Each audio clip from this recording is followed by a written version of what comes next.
तो hello guys, कैसे हो? बढ़िया। आई होप कि आप सभी बहुत अच्छे हो गए। सही बात है। तो वेलकम है आपके हमारे सभी के खूबसूरत से चैनल पे जिसका नाम है जेआर कॉलेज। तो आप सभी का क्या है, मोस्ट वेलकम है।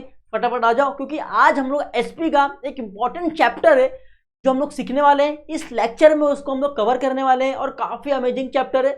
सब कुछ सेम है, बस थोड़ा सा डिफरेंस है, खाली उतना ही। आपके माइंड में अगर समझ गया तो आप इस चैप्टर से काफी अच्छा स्कोरिंग कर सकते हो। अगर इस चैप्टर से कोई भी क्वेश्चन पूछा गया तो आप स्कोरिंग कर सकते हो। बिकॉज अगर मैंने ओसीएम का लेक्चर बनाया, अगर आप ओसीएम का लेक्चर देखते हो जॉन स्टॉक कंपनी के ऊपर, तो पक्का है, श्योर है कि आप इस चैप्टर को इजीली क्या कर सकते हो, क्रैक कर सकते हो। तो मैंने इसके लिए चैप्टर उठाया एसपी का, जो कि है 5th chapter, members of a company. अब भाई कोई भी कंपनी है, सपोज ये कंपनी है, ठीक है। अब कंपनी किसको बोलते हैं? कंपनी एक बिग फॉर्म में होती है। एक मिनट रुक जाओ, मैं इसको कलर कर लूं खाली। चलो, कंपनी एक बिग फर्म में होती है क्योंकि जो सोल प्रोप्राइटरशिप होता है या joint in the family firm होता है उसको फर्म बोलते हैं, वो बिजनेस होता है। बट कंपनी बनाने के लिए आपको एक बड़ा प्रोसीजर करना होता है। आपके लिए उसके लिए सारे डॉक्यूमेंट होने चाहिए, उसके रजिस्ट्रेशन कंपलसरी होने चाहिए, उसके लिए फंड्स होने चाहिए उतना आपके पास। और कोई भी कंपनी आपको करना है तो मिनिमम, अगर आपको पब्लिक कंपनी करना है तो मिनिमम 7 मेंबर से लेके मैक्सिमम का नो लिमिट है, तो उतने मेंबर्स भी आपके पास होने चाहिए एट द टाइम। सबसे पहले अगर आपने कंपनी सोची है कि आपको कंपनी स्टेबलाइज करना है, तो कंपनी स्टेबलाइज करते वक्त गवर्नमेंट क्या बोलती है? गवर्नमेंट बोलती है भैया आप ऐसे 7 बंदे लेके आओ, आप ऐसे 7 पर्सन लेके आओ जो कि आपकी कंपनी के क्या होंगे, मेंबर्स होंगे। तो जब कंपनी स्टेबलाइज होती है, जब कंपनी स्टेबलाइज होती है उस टाइम पे जो 7 मेंबर आते हैं, 7 मेंबर जो आते हैं वो क्या हो गए, वो होगा इस कंपनी के मेंबर, कंपनी के मेंबर्स। चाहे वो 7 पर्सन ने पैसा लगाया हो कंपनी में या ना लगाया हो, ठीक है। हो सकता है कि इनमें से 4 मेंबर ने पैसा लगाया हो और 3 मेंबर के पास काफी ज्यादा स्किलफुल हो, काफी ज्यादा उनके पास नॉलेज हो बिजनेस से रिलेटेड, तो उन्होंने पैसा नहीं लगाया हो। तो इन द केस कुछ भी हो, अगर स्टार्टिंग में बिजनेस चालू करने से पहले अगर कोई पर्सन जो कि इस कंपनी में रजिस्टर करवा रहा है या उसका नाम इस कंपनी में क्या है, रजिस्टर है, तो वो कंपनी का मेंबर्स कहलाएगा बच्चों। क्या कहलाएगा? कंपनी का मेंबर्स कहलाएगा। ठीक है, समझ में आ रहा है, क्लियर है। उसके बाद जब ये कंपनी थोड़ा सा ग्रो होती है, जब ये कंपनी थोड़ा सा ग्रो होती है बच्चों, उसके बाद क्या होती है, ये कंपनी क्या करती है, अपने शेयर को बेचती है।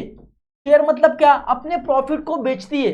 सपोज इस कंपनी को, अब ये छोटी कंपनी है, अब इसको इतना बड़ा करना है। अरे यार, इतना बड़ा करना है। अब इतना बड़ा करने के लिए उसको और पैसे की जरूरत होगी। अब जितने मेंबर्स है भाई, अगर उनसे पैसे की बात नहीं हो पा रही है तो ये क्या करेंगे, ये अपने शेयर्स को मार्केट में बेचेंगे, ये अपने शेयर्स को जनरल पब्लिक में बेचेंगे। कहां बेचेंगे बच्चों? जनरल पब्लिक को बेचेंगे कि भैया ये हमारी कंपनी की शेयर है, हमारी कंपनी इतने साल से या इतने महीने से इतने प्रॉफिट में चल रही है, तो क्या आप एक्साइटेड हो? अब जो भी पर्सन इसमें एक्साइटेड होगा वो क्या करेगा, कंपनी में अपने शेयर खरीदेगा, मतलब क्या, इन्वेस्ट करेगा। जब ये जनरल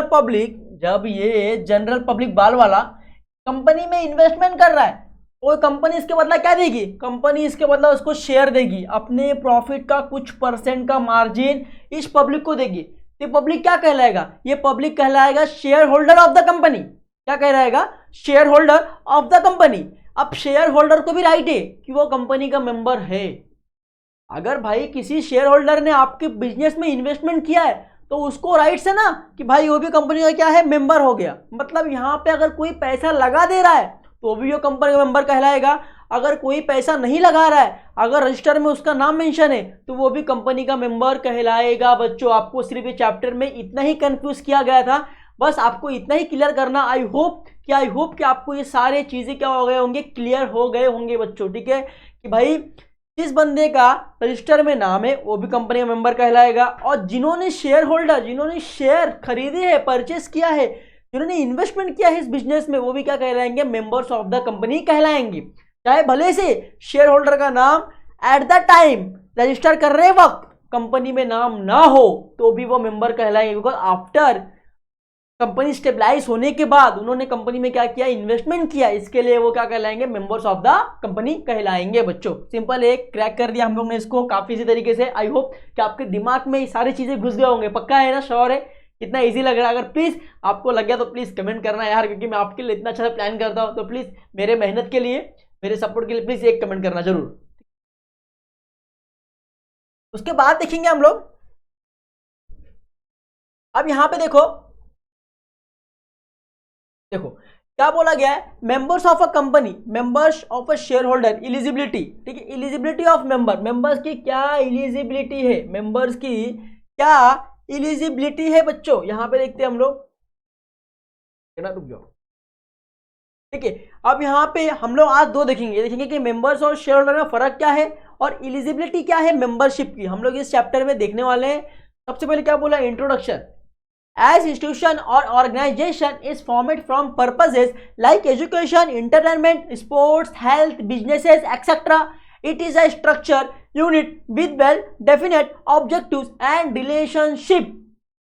बोला गया भाई कि अब जो भी ऑर्गेनाइजेशन होती है, जो भी आपका इंस्टीट्यूट होती है, वो क्या करती है, बिजनेस को स्टेबलाइज करती है। जैसे कि बात करूं मैं जियो की, रिलायंस की, टाटा की, ठीक है, रिलायंस है, टाटा है, HDFC है, अपस्टॉ अपना ये NHPC है, जमा ऑटो है, मदरसन है, ठीक है, ये सारी जो कंपनियां हैं, अभी सीधी सी बात है, अपने वर्ल्ड में बहुत सारी कंपनियां होती है। अब कंपनियां जब भी स्टेबलाइज करते हैं तो उसमें क्या होते हैं, जब कंपनियां स्टेबलाइज होती है, जब भी कंपनियां बनती है तो उस टाइम एक गवर्नमेंट का लॉ है, कंपनी एक्ट के थ्रू क्या बोलते हैं, 2013 कंपनी एक्ट के थ्रू बोलते हैं कि भैया जब भी आपको कंपनी स्टार्ट करना है तो आपको कम से कम 7 मेंबर लेके आना होगा यहाँ पे। जब तक 7 मेंबर की लिस्टेड नाम नहीं बनेंगे, डॉक्यूमेंट में उनका नाम नहीं चढ़ेगा, आप कंपनी स्टार्ट नहीं कर सकते हो। तो एट द टाइम उसको मेंबर कहते हैं, ठीक है। चलो फिर क्या बोला है, meaning of members, members means a person whose name is entered in the register of members of a company and also includes holder of the equity share whose name is entered in the register of the members of a company and also includes holder of the equity shares whose name is entered as a benefit owner in the records of depository। समझ में आ रहा है आपको, कितना easy तरीके से मैं बता रहा हूं कि भैया जब भी कंपनी स्टेबलाइज होती है उस टाइम पे जो 7 मेंबर्स जाते हैं या 7-8 जितने मेंबर्स उस टाइम पे जाते हैं, उस टाइम पे जो उनका डॉक्यूमेंट बनता है, जब गवर्नमेंट उसको पास करती कि ठीक है भैया आप अपने कंपनी को स्टार्ट करो, तो कंपनी स्टार्ट करने से पहले जिन जिन पर्सन का नाम उस रजिस्टर ऑफ कंपनी में मेंशन हुआ है तो भैया वो कंपनी के क्या कहलाएंगे, कंपनी के मेंबर कहलाएंगे। क्या कहलाएंगे, कंपनी के मेंबर, ठीक है। उसके बाद क्या बोला है, and also includes holder of equity share whose name is entered in the register of members of a company. अगर बिजनेस चालू करने से पहले कोई मेंबर जिसका नाम रजिस्टर ऑफिस में मेंशन है, अगर वो मेंबर चाहता है, जैसे कि देखो मैं आपको बता रहा हूं, देखो अब यह फर्म है, यह फर्म को चालू करने के लिए पहले क्या हुआ, जब पब्लिक आई, मेंबर्स आए, अब ये मेंबर्स ने अपना नाम डाल दिया, इस फर्म में अपना नाम डाल दिया, फर्म स्टार्ट करने से पहले बता रहा हूं मैं, फर्म में नाम डाल दिया, तो अब फर्म जब भी गवर्नमेंट बोलेगी ठीक है आप अपना फर्म चालू कर सकते हो, जब भी फर्म चालू होगा तो ये मेंबर्स कहलाएंगे।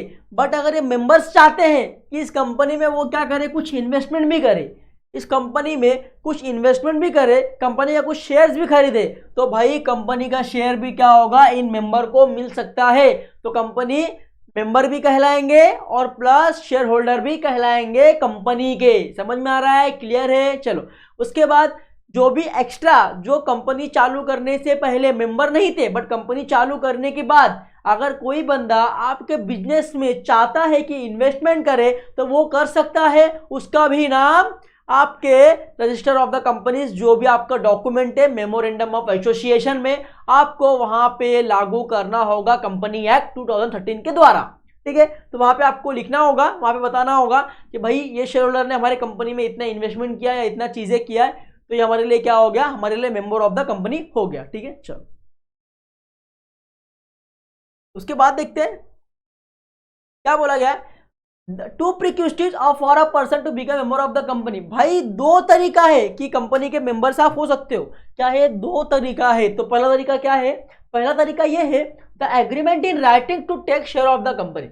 अगर आपके एग्रीमेंट में लिखा हुआ है कि भैया ये पर्सन हमारे बिजनेस चालू करने से पहले हमारे साथ में है और ये बिजनेस में हमारे इन्वॉल्व है, तो उससे आप कंपनी के मेंबर कहलाओगे क्योंकि उसका नाम क्या रजिस्टर में मेंशन है। अगर सपोज कंपनी चल रही है 5-6 साल चल रही है, अब बोर्ड ऑफ डायरेक्टर का कोई दोस्त है जो कि कंपनी का मेंबर बनना चाहता है, या उस दोस्त के पास काफी स्किल्स है कि वो अपने स्किल्स को यूज करके बिजनेस को ग्रो कर सकता है, तो बोर्ड ऑफ डायरेक्टर क्या कर सकते हैं, उसको भी बिना इन्वेस्टमेंट किए कंपनी का मेंबर बना सकते हैं। उसका नाम अपने रजिस्टर ऑफ कंपनीज के एक्ट में डाल सकते हैं और बोल सकते हैं कि भाई इस बंदे के पास स्किल्स है, इसके लिए हमारे बिजनेस का ये भी क्या है, मेंबर हो गया है आज से। ठीक है, समझ में आ रहा है। चलो सेकंड क्या बोला है, the registration of the person so agreeing in register of members of the company.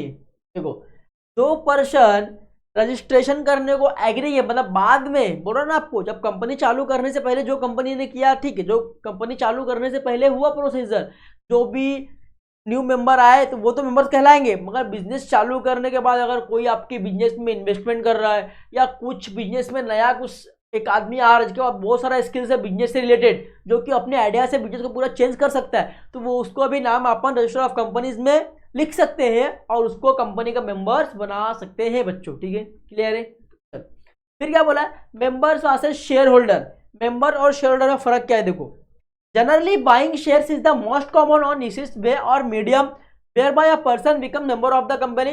भाई आपको सबसे अच्छी वो पता, आपको हमेशा पता है, सबसे अच्छी चीज आपको ये पता है कि भाई बिजनेस में जो भी इन्वेस्टमेंट करता है as a share, as a equity share, जो भी कंपनी में इन्वेस्टमेंट करता है as a share is called as a owners of the company, is called as share holder. जब भी कोई person, any person invest in the company, any person invest in a company, then company gives a share holder of this person. ठीक है, company क्या करती है, उसको share holder देती है, उसको अपने शेयर्स देती है। तो जो ऑनर इन्वेस्टमेंट किया है बिजनेस में, वो एक तरीके का क्या होता है, आपके लिए शेयर होल्डर कहलाता है। कहीं ना कहीं कंपनी का वो क्या है, मालिक है, कंपनी का ऑनर है। तो ये सबसे अच्छी तरीका यही है, पहला तरीका यही है कि भाई जो भी पर्सन कंपनी में इन्वेस्टमेंट करता है वो तो मेंबर कहलाता है, ये आपको पता हो गया। ठीक है, फिर क्या बोला है, so atoms members and shareholders can be use interchangeably and means the same person for all practical purposes. Suppose कोई मेंबर्स आपका कंपनी का है, उसने पैसा इन्वेस्टमेंट नहीं किया आपके बिजनेस में, बट अगर आफ्टर वो चाहता है कि भाई मैं भी इसमें क्या करूंगा, इन्वेस्टमेंट करूंगा एज अ शेयर्स, तो वो कंपनी का मेंबर भी कहलाएगा, कंपनी का शेयर होल्डर भी कहलाएगा। या कोई शेयर होल्डर आपके बिजनेस में इन्वेस्टमेंट किया और आगे जाके आपको पता चल रहा है, बोर्ड ऑफ डायरेक्टर को पता चल रहा है कि भाई जिस बंदे ने हमारे कंपनी में इन्वेस्टमेंट किया उसके पास काफी अच्छा दिमाग है, तो क्यों ना क्यों हम उसको अपने कंपनी का क्या करें, मेंबर्स बना ले, तो वो भी क्या बनता है, कंपनी का मेंबर्स बन सकता है बच्चों। ठीक है, क्लियर है, पक्का, श्योर, आगे देखेंगे। चलो आगे बात करेंगे। क्या बोला है, members without having a share holders, member से बट वो शेयर होल्डर नहीं है, मेंबर से बट शेयर होल्डर नहीं है। ठीक है, क्या बोला है, signatures to the memorandum of association. पहला क्या है कि मेमोरेंडम ऑफ एसोसिएशन जो एक डॉक्यूमेंट होता है, उस डॉक्यूमेंट में उसका सिग्नेचर है, उसका नाम होना चाहिए, क्योंकि आपको पता है कि जब भी बिजनेस कुछ भी करती है तो वो हर साल एक मेमोरेंडम ऑफ एसोसिएशन इशू करती है पब्लिक को। मेमोरेंडम ऑफ एसोसिएशन में कंपनी के सारे सीक्रेट इंफॉर्मेशन है, कंपनी क्या बनाती है, कंपनी क्या करती है, कंपनी कितना लॉस में है, कितना प्रॉफिट में, कंपनी के पास कितना कैपिटल है, कंपनी के पास कितना डेप्थ है, इस सारे टॉपिक्स के ऊपर जितने भी नॉलेज है कंपनी मेमोरेंडम ऑफ एसोसिएशन में लिखती है, बताती है, और हर साल वो क्या करती है, जनरल पब्लिक को बताती है। ठीक है, उसके बाद देखो क्या बोला गया है, they become members of the company but are not shareholder till still allotted to them। देखो क्या बोला है, जब भी बिजनेस चालू करने से पहले मेमोरेंडम ऑफ एसोसिएशन में इसका नाम होता है, वो कंपनी का मेंबर कहलाता है, भले से उसने कंपनी में शेयर दिया हो या ना दिया हो, बट अगर उसका नाम कंपनी के रजिस्ट्रेशन में रजिस्टर है तो वो मेंबर्स कहलाएगा। ठीक है, चलो फिर क्या बोला है, B company limited by a guarantee amount, this company does not have any share capital, therefore it has only members and no shareholder। अगर किसी बंदे के पास, सपोज मैं हूं, अगर मेरे सर रोहन सर है, अगर रोहन सर के पास पैसा नहीं है, रोहन सर के पास पैसा नहीं है, अगर मैं बोलूं रोहन सर हमारे बिजनेस में क्या हो जाओ, आ जाओ, तो रोहन क्या बोलेगा, देखो ये मैं हूं सूरज, ये रोहन है, अब मेरा बिजनेस है, ठीक है, मेरा बिजनेस चल रहा है, मेरा अच्छा बिजनेस है। अब सूरज बोलेगा रोहन को, रोहन भाई मेरे बिजनेस में आ जाओ। रोहन क्या बोलेगा, मेरे पास तो पैसा नहीं है, तेरे पास पैसा नहीं है, बट मैं तेरे बिजनेस में मेंबर बनना भी चाहता हूँ, मैं तेरे बिजनेस का मेंबर बनना भी चाहता हूँ। मैं क्या बोलूँगा, ठीक है आप आ जाओ, मैं आपका क्या करूँगा, सिर्फ स्किल का यूज़ करूँगा और आपको अपने कंपनी का क्या करूँगा, मेंबर्स बना लूँगा। तो एट द टाइम ऐसा भी हो सकता है कि भाई कोई भी कंपनी का आपका मेंबर्स अगर बनना चाहता है तो वो बिना शेयर होल्डर पे इन्वेस्टमेंट किए बिना भी आपके लिए मेंबर्स बन सकता है। ठीक है, अगर किसी बंदे के पास काफ़ी एक्स्ट्रा नॉलेज है, काफ़ी एक्स्ट्रा स्किल्स है, या कंपनी के जो पहले स्टार्टिंग के जो मेंबर्स है उनका कोई भाई बहन दोस्त यार है तो वो भी चाहते हैं कि इसको भाई कंपनी का मालिक बना लिया जाए, कंपनी का मेंबर बना लिया जाए, तो आप कंपनी का मेंबर बना सकते हो, मगर उसका नाम रजिस्टर ऑफिस में, मेमोरेंडम ऑफ एसोसिएशन में हर जगह मेंशन होना जरूरी है। फिर क्या बोला है, मेंबर्स वर्सेस शेयर होल्डर की बात करूं, members versus share holder generally buying, हमने पढ़ लिया था ना शायद, हाँ ये पढ़ लिया था हम लोग ने यहाँ पे हम लोग। फिर क्या बोला सेकंड, क्या बोला, मेंबर्स बाय स्टॉपेल, मेंबर्स को वहीं पे स्टॉप करेंगे, मेंबर्स को वहीं पे रोक सकते। क्या बोला देखो, if any person misplace himself of a member shall be stopped for reporting his position. अगर कोई मेंबर कुछ गलतियां कर रहा है या कुछ भी एक्स्ट्रा मतलब कुछ धोखाधड़ी कर रहा है अपने बिजनेस से रिलेटेड और ये बाकी मेंबर्स को मालूम पड़ जा रहा है, जैसे कि ये देखो इस कंपनी के ये 2 मेंबर समझा, मैं और मेंबर रहेंगे, मैं 2 ही दिखा रहा हूँ, ठीक है, मेंबर ज्यादा रहते हैं, मैं 2 दिखा रहा हूँ, 2 दिख रहा है। अब 2 में से अगर एक कुछ भी गलत कर रहा है, कंपनी के नाम से कुछ पैसा अलग से कमा रहा है जो बता नहीं रहा है, या फिर कंपनी का मिसयूज कर रहा है, या अपने रूल्स एंड रेगुलेशन फॉलो नहीं कर रहा है, या अपना वर्क नहीं कर रहा है, तो उस टाइम पे भी बोर्ड ऑफ डायरेक्टर्स के हाथ में है कि वो कंपनी के मेंबर्स को निकाल सकते हैं। वो क्या बोल सकते हैं, भैया तुम अभी काम नहीं कर रहे हो, तुम्हारे पास ये कमियां है तुम्हारे में, तो तुम्हें हम लोग क्या कर रहे हैं, इस एग्रीमेंट से बाहर निकाल रहे हैं, हम लोग आपको यहाँ पे स्टॉप कर रहे हैं, अभी आपको बिजनेस से लीव लेना होगा, आपको बिजनेस छोड़कर जाना होगा। बोले चलो, फिर क्या बोला है, transfer of share, the transfer seller of shares continue to member of a company till his name removed for registration of members and replaced with name to transfer of buyer। अगर कोई शेयर से जिसको share को बेचना है तो वो क्या कर सकता है, ट्रांसफर कर सकता है ऑटोमेटिकली। अगर मैंने शेयर परचेस किया सूरज, अगर मैंने रिलायंस का शेयर परचेस किया, अगर मैं कल चाहता हूं कि उस शेयर को मैं बेचूं तो उस शेयर को मैं बेच भी सकता हूं, मैं किसी और को ट्रांसफर भी कर सकता हूं, ठीक है। अगर मैं चाहता हूं कि शेयर को मैं रखूं और मेरे मरने के बाद वो किसका होगा, मेरे नॉमिनी का होगा, जिसका मैं वहां पे नाम डाला होगा, जो मेरा नॉमिनी होगा, मेरा बच्चा, मेरी वाइफ, मेरे मम्मी, मेरे डैडी जो भी होंगे उनका क्या होगा, उनको वो ट्रांसफर, उनके ऊपर क्या हो जाएगा, शेयर ट्रांसफर हो जाएगा उनके नाम पे। समझ में आ रहा है। तो ट्रांसफर ऑफ शेयर भी यहाँ पे इजी है, किस तरीके से भी आप ट्रांसफर, आप सपोज आप किसी कंपनी का बाय कर रहे हो, किसी कंपनी का शेयर बाय कर रहे हो, तो अगर आप चाहते हो कि इन द फ्यूचर आपको उसको बेचना है तो आप उसको बेच भी सकते हो, आप उसको ट्रांसफर भी कर सकते हो। कोई जरूरत नहीं है कि आपने एक बार बाय कर लिया तो आप उसको बेच नहीं सकते, आप उसको बेच सकते हो, आप उसको ट्रांसफर कर सकते हो, ठीक है। तो ट्रांसफर ऑफ शेयर तो भी आप मेंबर ऑफ कंपनी कहलाओगे, ठीक है।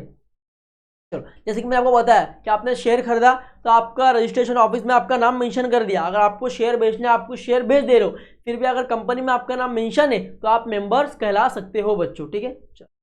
उसके बाद क्या बोला है, डेथ ऑफ अ मेंबर, अगर किसी मेंबर का डेथ हो जाए, किसी मेंबर का अगर डेथ हो जाए, अगर मेंबर का नाम रजिस्ट्रेशन मेंबर में नाम लिया है रजिस्ट्रेशन ऑफिस में या मेमोरेंडम ऑफ एसोसिएशन जो आपका डॉक्यूमेंट होता है उस डॉक्यूमेंट में आपके मेंबर्स का नाम है, अगर उसका डाइट हो गया, डेथ हो गया, वो मर गया, वो डिसीज हो गया, तो उसके ऊपर क्या होता है, held by is legal representative. अगर वो मर गया तो उस मेंबर की जगह उसके कोई फैमिली का मेंबर होगा, उसके माँ डैड पापा भाई बहन जो भी होगा उसका वहां पे नाम, उसको वहां पे मेंबर बना दिया जाएगा, ठीक है। अगर मेंबर का डेथ हो जा रहा है तो उसके बाद उसके लीगल रिप्रेजेंटेटिव को, जो भी उसके लीगल रिप्रेजेंटेटिव है, मॉम डैड मम्मी भाई बहन, उसको वहां पे बना दिया जाएगा, ठीक है। चलो आगे देखते हैं, आगे क्या है देखो, लास्ट वन एक ही बोला है, on insolvency of a member share of an insolvent member are held by the court appointment official receiver और assignment, so the insolvent person continues to be members but he is not a share holder. अगर कोई बंदा insolvent हो गया, suppose ये company है, ये company में स्टार्टिंग करते वक्त ये कंपनी का मेंबर है, जो ए है वो ए कंपनी का मेंबर है, और कंपनी ने क्या किया है, कंपनी में इन्वेस्टमेंट भी किया एज अ शेयर के द्वारा। अब भाई कंपनी इंसॉल्वेंट हो गया, कंपनी क्या हो गया, मेंबर्स क्या हो गया, इंसॉल्वेंट हो गया, मेंबर्स क्या हो गया, कंगाल हो गया। अब मेंबर्स के सारे शेयर बिक चुके, फिर भी ये कंपनी पहले से रजिस्ट्रेशन में है ना, ये ए का नाम पहले से ही कंपनी में क्या है, रजिस्ट्रेशन में है, तो ये क्या होगा, मेंबर्स कंपनी का कहलाएगा। क्योंकि जब भी बिजनेस चालू करने से पहले जिस भी मेंबर्स का कंपनी एक्ट 2013 में नाम रजिस्ट्रेशन होता है बच्चों, वो कितना भी इंसॉल्वेंट हो जाए मगर यहाँ पे बिजनेस अगर चलता रहेगा तो वो मेंबर्स बिजनेस का मेंबर कहलाएगा। क्या करेगा, मेंबर्स बिजनेस का कहलाएगा, शेयर होल्डर नहीं कहलाएगा बट बिजनेस मेंबर का कहलाएगा। अब शेयर होल्डर को क्या होता है, रिटर्न मिलता है, मेंबर्स को बाद में मिलता है, मेंबर्स को रिटर्न नहीं मिलता है, शेयर होल्डर को रिटर्न मिलता है बच्चों।